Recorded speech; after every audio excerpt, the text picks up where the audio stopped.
Trusting God When You're Struggling, Overcoming Obstacles to Faith by C.E. White, read by Annie Dinn. Chapter 22.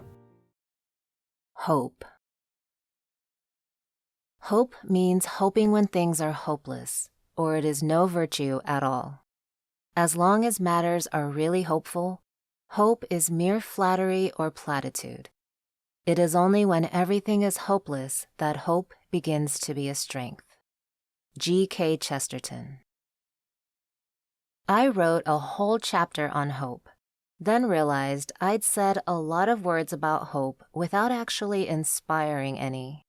If there's anything a chapter on hope should be, it's hopeful. So I scrapped that one, and here we are. Hope believes in what it cannot see. Now hope that is seen is not hope. For who hopes for what he sees? But if we hope for what we do not see, we wait for it with patience. The hope we have as Christians should be an expectant confidence, not nail-biting anxiety or blind wishful thinking that pretends nothing bad will ever happen. When the Bible tells us to hope, its objects are always eternal. Hope in the Lord, in His salvation, in His mercy, in His word. Those things are guaranteed to those who seek Him, and they can't be taken away, but the ease of the voyage is never promised. We should have the hope of an adventurer, that is to say, the excited anticipation of shores God has promised we will reach. If the benevolent God of the sea came aboard as captain, guide, and companion, promising a sailor safe passage to paradise, the sailor would not fear his journey no matter how tumultuous it became. He may endure tsunamis that send him off course, or sea monsters that damage his ship, or pirates that steal and injure, but through it all, he would look to his almighty captain and know the destination was never threatened. There may also be spectacular sunsets and dolphins gamboling in the waves and the camaraderie of his shipmates. The same is true of life. It is a sea with waves that rise and fall, and a current that pushes where it will. But whether that be into dangers, loss, or beauty, if we have trusted God as our captain, our destination is sure. Our hope is in Him and His promise. The sailor does not set his course for a certain wave, call it his destination, and try to stay atop it or claim it for his own. It's a sea. You cannot perch nor anchor on a wave in the deep. The current will always carry you on, sometimes quick and sometimes slow, but never will you stay in one place. You can fear it or embrace it, but it will carry you along all the same. Setting your sights on one era or circumstance in life as if you could stay there always is as foolish as attempting to live atop a wave. The tide will turn, the crest will crash, and you will be pushed along whether you will or no. You could look back at a wave and mourn its loss, or look forward to another, hoping it will fulfill your desires, but any sailor would call you a fool to do so. It's the shore of paradise you're aiming for, and it's that shore you've been guaranteed. As long as we set our hopes of happiness on the fleeting waves dependent upon time and circumstance, our happiness will be fleeting and dependent upon time and circumstance. Even the best this world offers must end in one way or another. Our work will be lost to layoffs or retirement. Our relationships will end in rifts or death. Our possessions will be lost to theft or decay. The good news is you can enjoy those things along the way. You can feel the power of the wave as it swells and the cool spray on your face as it crests and crashes. You might even reach out your hand and touch it as it passes by, but you cannot hold it. The moment you cup it in your hands, it loses something of itself. It is no longer a wave with all the strength and beauty it held only moments before. It's still water and it's still wet, but it's not even very useful as that.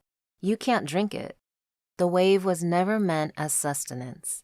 It will always drip through your fingers and leave you rocking in its wake, but with the memory of its beauty unspoiled, as long as you allow it to remain what it was meant to be. And always, paradise before you and your captain assuring the way, whether you can see the shore or not. Its sparkling beauty will appear on the horizon one day, and all the waves of joy and sorrow will be as naught. As Christians, what we are hoping and believing for will not be realized in this world. But this world is not without comfort. Christ offers confidence that when you hope in and wait for Him in your distress, He will hear you. He will draw you up out of the pit and set your feet on a rock. He will give you a new song. He will restore the years the locust has eaten. He will fulfill His purpose for you, and nothing will thwart it. Hope is the surety that every pain and trouble and trial and every bit of growth and learning is serving something greater than what you can see. Maybe it's helping to encourage those in the ship with you. Maybe it's leading the ship behind that's lost its way or helping the ship ahead that's taking on water. In this world, we want to feel like we're making every minute count, speeding toward a goal, and living at peak performance. But God rarely works like that. Many of our biblical heroes spent 20, 30, 40, or even 50 years seemingly blown off course altogether or simply languishing in still waters. Joseph was in captivity for 13 years. Moses was a shepherd in the desert for 40 years. Noah began building a boat 50 years before its purpose became clear. Even Jesus did not begin his public ministry until he was 30. To those ships charting their own path, the Christian life may look pointless and meandering or even foolish. But those captains do not know the way to paradise, and the God of the sea has not promised them safe passage. They're only barreling ahead in the hopes of getting somewhere, and they hardly even know where they want to end up. Making swift progress isn't helpful if you're going the wrong way. Maybe you've tried holding on to the wave of your own abilities, riches, looks, marriage, comfort, your job, ease, or friendship, and you found it spilling from your grasp no matter how carefully you close your hands. The wave is passing, but the adventure never ends. Even once you reach the shore of forever, it is only the beginning. If our hope is dependent upon what is happening at the moment or whether we can see a way for things to come out right or not, we very much misunderstand hope. Hope is needed for the journey, not the arrival. We don't have to see the shore or enjoy the wave because we trust the God of the sea. But how does one become more hopeful? You can't just decide to be so. Or can you? I actually think it's just that easy and just that hard. It's not a one-time decision. It takes intentionality and determination. It takes conscious choice and constant turning to the Father every time you fear the coming or the loss of a wave. Find ways to remind yourself where your unshakable hope lies. Meditate on some of those promises you've started jotting down. For God alone, O my soul, wait in silence, for my hope is from Him. He only is my rock and my salvation, my fortress. I shall not be shaken. If riches increase, set not your heart on them. By awesome deeds, you answer us with righteousness, O God of our salvation, the hope of all the ends of the earth and of the farthest seas. The one who by His strength established the mountains, being girded with might, who stills the roaring of the seas, the roaring of their waves, the tumult of the peoples, so that those who dwell at the ends of the earth are in awe at your signs. You make the going out of the morning and the evening to shout for joy. As for the rich in this present age, charge them not to be haughty, nor to set their hopes on the uncertainty of riches, but on God, who richly provides us with everything to enjoy. I have the word hope scheduled to pop up as a reminder on my phone 3 times a day. Sometimes when it chimes, I realize I've started living in fear and grasping at waves instead of resting in God's promises and purpose. The reminder often brings me back into peace. I also have a list of attitude checks I review each morning. One of these is to consider how I will handle difficult things that come up. Sometimes you know the day ahead has something demanding or frightening in it. Sometimes you don't. If you know about a specific hard task in your day, you can plan your hopeful reaction in advance. And when burdens and enemies beset you, you'll be that much further along for having placed hope in your pocket when you started the day. As Galadriel gave Frodo the light of Arendel's star to carry with him, it will shine still brighter when night is about you. May it be a light to you in dark places, when all other lights go out. To be clear, I do not say you should muster hope up as a sort of emotion conjured by will. If you rose early to climb a mountain in order to see the sunrise, you would not say it was your climbing that created the sunrise. The climb only positioned you to see it. You knew the sunrise was there, but there were too many things blocking you from the sight of it. The same is true of choosing hope and preparing yourself for it. You must put yourself in a position to see its object, and its object is God. We know He is glorious. We just need to make the climb to see Him. Without an object, hope is merely wishful thinking. This choice you make over and over is that you will continue to turn your face to the one unshakable object of your hope, Christ and His Word and His promises.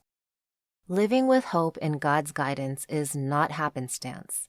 It's not a feeling of optimism that fades when tested.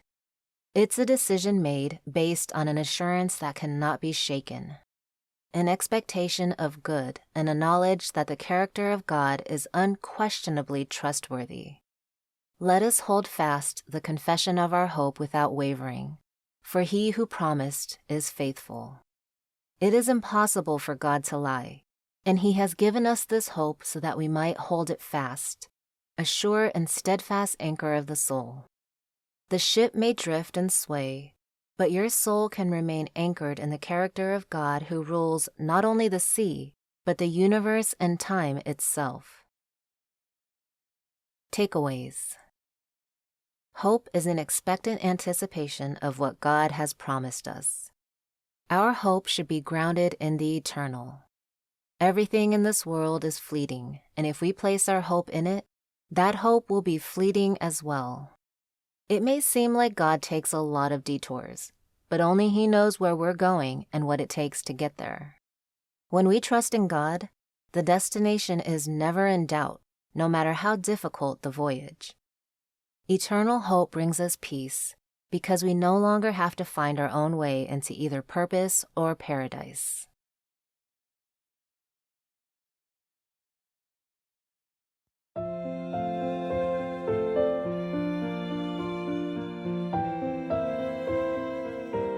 Trusting God When You're Struggling, Overcoming Obstacles to Faith by C.E. White. Read by Annie Dinh. Copyright 2020 held by Connie E. White. No portion of this recording may be reproduced without prior written consent. This book contains footnotes, including many scripture references, which are not read in this audiobook. You can download a free PDF with the footnotes at www.cewhitebooks.com/trustinggod-footnotes. All C.S. Lewis and Oswald Chambers extracts were read by permission. Copyright information for those works is included in the footnote guide. Scripture quotations, unless otherwise indicated in the footnotes, are from the ESV Bible, copyright 2001 by Crossway, a publishing ministry of Good News Publishers, used by permission.